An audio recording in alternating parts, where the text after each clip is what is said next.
After all this, we see Cheng going to the fishing gear store, and as soon as Cheng enters the shop, he says to the shopkeeper, "Hey shopkeeper, I'd like to have a look at your best fishing rods and baits." As soon as Cheng says this to the shopkeeper, he thinks in his mind, collecting those tails is only the first step of this hidden mission. Now I need to obtain an excellent set of fishing gear. Luckily, I have around 100 gold coins from those 3 idiots, which saves me the trouble of having to exchange the blue star currency I obtained as my reward from the school. When Cheng says this, the shopkeeper thinks something in his mind and lowers his glasses and says to Cheng, "Little brother, all the items within the store are on that price list. So once you figure out what you want, let me know and I'll go grab it for you." It seems like he's just another dumb layman with loads of money.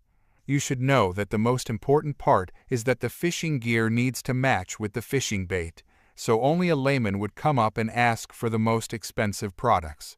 After looking at the price list for a while, Cheng thinks something and says to the shopkeeper, "The quality of your fishing gear and bait isn't very high, so it seems that I must make do with this. Then let me get an exquisite black bamboo fishing rod and add on 10 high-grade bloodworms." Hearing Cheng's words, the shopkeeper's face sweats, and he thinks in surprise, how is this possible? In just under a minute, he chose the best matching equipment in the entire store. In addition, listening to his tone, it's almost as if he's come across even better fishing gear before. Could this guy be a fishing expert? But even if he were to have begun fishing in the womb, it still wouldn't be possible to have such extensive fishing knowledge. After thinking all this, the shopkeeper introduces himself to Cheng. "My name is Yu He, and seeing as you have such a unique way of doing things, could you be from a prominent fishing family in Apocalypse?" After listening to the shopkeeper's words, Cheng says to the shopkeeper, "No, fishing is merely my hobby." Then Cheng starts thinking in his mind, it seems that this shopkeeper is misunderstanding. In my previous world, this pairing was the most optimal novice equipment that pretty much everyone had. Then the shopkeeper starts speaking smilingly, "Young man, I can see that you have a good eye. How about this? I'll give you a discount on everything you want, so I'll only take 10 gold coins." Even if this man isn't from a prominent fishing family, he surely isn't an ordinary person. Since I have the chance to be on friendly terms with him, what's the harm in doing so? Just then the shopkeeper holds Cheng's hand and coaxes him with a smile and says, "If in the future you fish up some good things, you can come here to sell it, and I can guarantee you won't suffer any losses." Then the moment shifts, and on the other side we see some students doing monster hunting on the seashore, and Cheng is standing on a stone rock on the side and thinking, "Now that I have the sea turtle tails and the fishing gear, I'm only missing one more thing. I remember that in my past world, it was just on that small island over there, every 72 hours a new rare boss world spawn. Even though it isn't too far from the novice village, most novices won't be able to deal with that boss, so there will be very few people who set foot over there." Then we see Cheng jumping into the sea, thinking and smiling. "The thing that I need is a drop from that rare boss, which allows you to breathe underwater. In order to guarantee the success of the mission Disappearing Dark Shadow, this item is an indispensable piece." After Cheng jumps into the sea, the people standing there get confused and look back and start thinking, "Damn, someone just jumped into the sea." You should know that the limit for anyone in the Apocalypse mainland to stay underwater is only 2 minutes. If this time limit is exceeded, you'll take damage equivalent to 10% of your maximum health each time. So no matter how much health you have, you can last at most 10 seconds before immediately drowning. Moreover, being in the water will attract many monsters, adding on to the cruel death penalty of the Apocalypse mainland. Under ordinary circumstances, no one dares to rashly enter the water. After Cheng goes into the sea, people standing there start talking among themselves. "This guy is too awesome." The situation under the sea is much more complex than that on land. So I've never seen a novice who dares to enter the sea alone. Is he not afraid of encountering unknown monster? Then we see 2 people hiding behind the bushes, listening to those people and talking to each other. "Big brother, they're all talking about how dangerous entering the sea is, so should we still go in and follow him?" wealth and honor are achieved in dangerous situations. The remaining Sumjiao Yanar agreed to pay on completion is enough for us to live comfortably for many years. I also heard that within this area of the sea, there aren't many dangerous monsters. Let's go find a place with no one nearby and enter the sea immediately. And after some time, Cheng takes him out of the sea and reaches the beach where he has to complete his mission. And we see that both of them also follow Cheng to Iceland and start talking secretly behind a stone. Let's just follow him till here, since this island is so small that even if you were to run a lap around it, it wouldn't even take you 10 minutes. Also, if we were to get any closer, we would be at risk of being exposed. Since Zhao Yanar is giving me so much money, this person's strength mustn't be looked down upon. Make sure to never get into a face-to-face conflict with him. Got it, big brother, so long as we hide behind this rock, there's no way he'll be able to escape our sight once he decides to go back.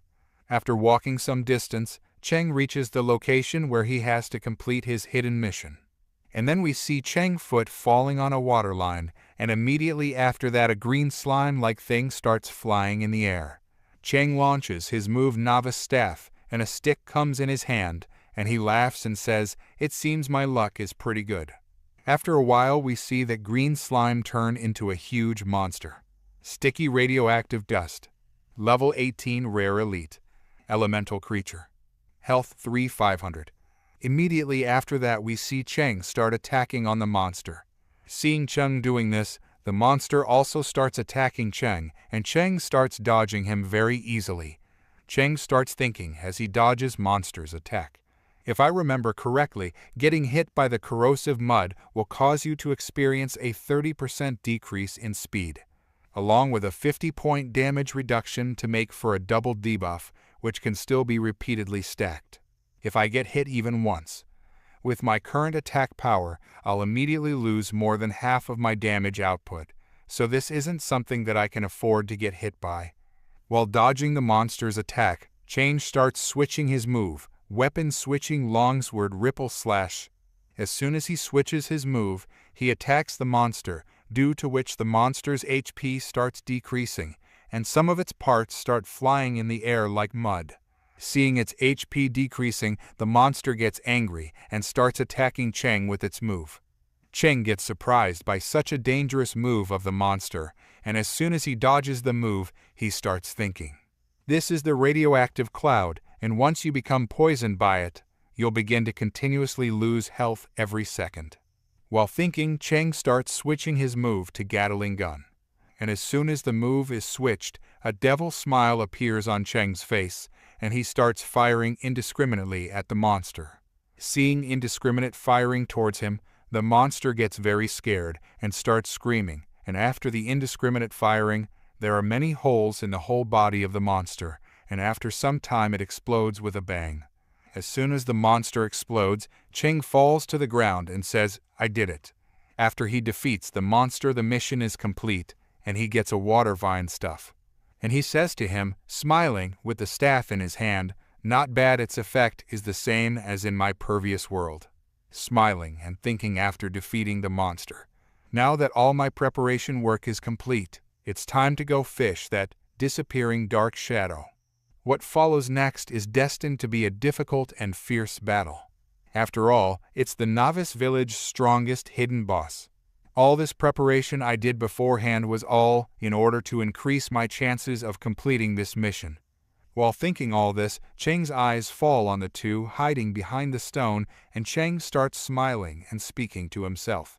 Ever since yesterday, those two sneaky rats have been constantly following me. Since you guys are so patient, then why don't you keep waiting for me there? And thinking all this, Cheng takes that staff and jumps into the sea and goes away from there. Waiting so long, one of them gets tired and says to the other, "I can't take this anymore. It's already been 4 hours, to the point that my skin's already begun to wrinkle. Could he have run off already?" Hearing his words, the other one answers him, "That's not possible. There's only the vast sea on the other side of this island, so if he wants to return to land, he can only pass through here." While talking among themselves, one of them stands up and sees that there is no one standing there because Chan had left there some time ago, and then he surprisingly says, "Miss, this isn't good. That guy called Cheng Qianmo somehow sneaked away right under our noses. Just who is this great god that we provoked? The deal's off, I'm not doing it anymore."